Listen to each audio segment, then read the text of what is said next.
3D animation के मदद से समझते हैं कि फीमर होता क्या है, इसके बोनी लैंडमार्क्स क्या क्या होते हैं और फीमर को principal bone of the thigh बोला जाता है क्योंकि थाई का सबसे मेन बोन यही होता है। और इसके बोनी प्रोमिनेंस क्या होते हैं, इसके एंटीरियर और पोस्टीरियर व्यू आप लोग को दिख रहा होगा। आइए इसके बारे में और आगे अलग अलग पार्ट के बारे में जानते हैं। बात करते हैं फीमर के हेड के बारे में। फीमर का हेड एक डोम शेप्ड होता है जो कि एसिटाबुलम से आर्टिकुलेट होकर साइनोवियल हिप जॉइंट एंड या बॉल एंड सॉकेट जॉइंट बनाता है। और फीमर का हेड जो होता है वो फोबिया कैपिटिस से एक राउंड लिगामेंट होता है, लिगामेंटम टेरिस, जिससे एसिटाबुलम से वो अटैच्ड होता है। अब बात करते हैं नेक ऑफ फीमर के बारे में। तो नेक ऑफ फीमर क्या करता है, हेड ऑफ फीमर से शाफ्ट ऑफ फीमर के बीच में 125 डिग्री का कोण बनाता है जो कि हमारे बॉडी का वेट ट्रांसफ़र करने में बहुत मदद करता है। नेक ऑफ फीमर के जस्ट ऊपर एक बिग बोनी प्रोमिनेंस होता है जिसे ग्रेटर टोकेंटर बोला जाता है। ग्रेटर टोकेंटर से बहुत सारे मसल्स का अटैचमेंट होता है जैसे कि gluteus medius, gluteus minimus, पीडिफॉर्मिस, superior ग्लेमियस, inferior ग्लेमियस, obturator internus, obturator एक्सटर्नस, जो कि नेक के पीछे से जीटी से अटैच्ड होता है। और इस फिगर के माध्यम से आप लोग देख रहे होंगे। ग्रेटर टोकेंटर के नीचे देखेंगे तो एक स्मॉल बोनी प्रोमिनेंस होता है जिसे लेसर टोकेंटर कहते हैं। लेसर टोकेंटर से भी बहुत सारे मसल्स का अटैचमेंट होता है जैसे कि श्वास मेजर, इलियकस, इलियोश्वास मसल्स, ये सब सारे अटैचमेंट होते हैं। ग्रेटर टोकेंटर और लेसर टोकेंटर के बीच में एक बोनी प्रोमिनेंस लाइन होता है, इस लाइन को इंटरटोकेंट्रिक लाइन बोला जाता है। इंटरटोकेंट्रिक लाइन में इलियोफेमोरल लिगामेंट अटैच्ड होता है जो कि हिप जॉइंट का जॉइंट कैप्सूल बनाता है फीमर से मिलके। अगर फीमर को पोस्टीरियर साइड से देखा जाए तो जैसे इंटरटोकेंट्रिक लाइन था वैसे ही इसमें जीटी और एलटी के बीच में इंटरटोकेंट्रिक क्रेस्ट होता है जिसमें इस्चियम से एक मसल्स निकलता है जो कि क्वाड्रिसेप्स फीमोरिस उससे जाके अटैच्ड होता है इंटरटोकेंट्रिक क्रेस्ट से।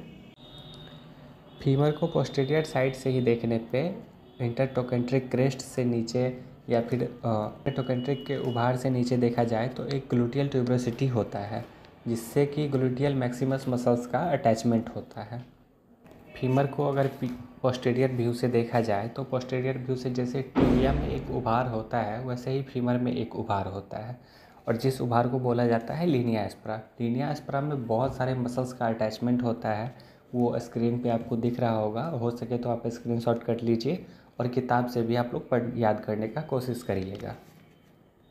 अब अगर बोन को नीचे से देखा जाए तो बोन में नी के पास पोस्टीरियर साइड से दो सरफेस दिख रहा है जो आप लोग को उस सरफेस को कॉन्डाइलर सरफेस बोला जाता है। एक मीडियल साइड से जो है उसको कहते हैं मीडियल कॉन्डाइल, जो लेटरल साइड से है उसको कहते हैं लेटरल कॉन्डाइल और दोनों को एक साथ में कहते हैं फीमोरल कॉन्डाइल। फीमोरल कॉन्डाइल क्या करता है, टिबियल कॉन्डाइल से टच करके वो उसका सरफेस स्मूथ रहता है, वो मूवमेंट करने में बहुत मदद करता है। लेटरल कॉन्डाइल और मीडियल कॉन्डाइलर के बीच में एक स्पेस होता है, खाली स्पेस, जिसे कहते हैं इंटरकॉन्डाइलर नॉच।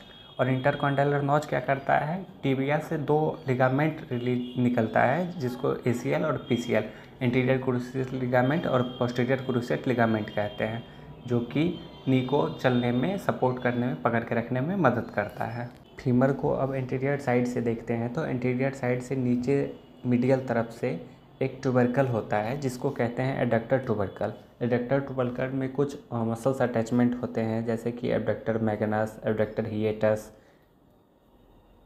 टिबियल ट्यूबरकल से नीचे देखा जाए तो दोनों तरफ से कॉन्डाइलर रीजन में, कॉन्डाइलर के बाहरी रीजन जिसको एपिकॉन्डाइल कहते हैं, जिसमें एक मीडियल तरफ से होता है, एक लेटरल तरफ से होता है। जो मीडियल तरफ से होता है उसको मीडियल एपिकॉन्डाइल कहते हैं, जो लेटरल तरफ से होता है उसको लेटरल एपिकॉन्डाइल कहते हैं। मीडियल एपिकॉन्डाइल के ऊपर एक मीडियल एपिकॉन्डाइल से टिबिया के बीच एक लिगामेंट होता है जिसको मीडियल कोलेट्रल लिगामेंट कहते हैं और लेटरल साइड से फीमर से लेके फिब्यूला में एक लिगामेंट अटैच्ड होता है जिसको लेटरल कोलेट्रल लिगामेंट कहते हैं। अब अगर इंटीरियरली देखा जाए तो एक स्मूथ सरफेस जो आप लोग को सामने में दिख रहा है उसे कहते हैं पैटेलर सरफेस। पटेलर सरफेस के ऊपर पटेला रहता है, जो कि पटेला क्या होता है, patella largest sesamoid bone in the body होता है और उसके ऊपर से पटेलर लिगामेंट अटैच्ड रहता है, जो कि टिबिया और फीमर के बीच में पटेला को संभाल के रखता है। अगर आप लोग को ये एनिमेशन पसंद आया हो तो ज़रूर हमें सपोर्ट करें। Thank you so much.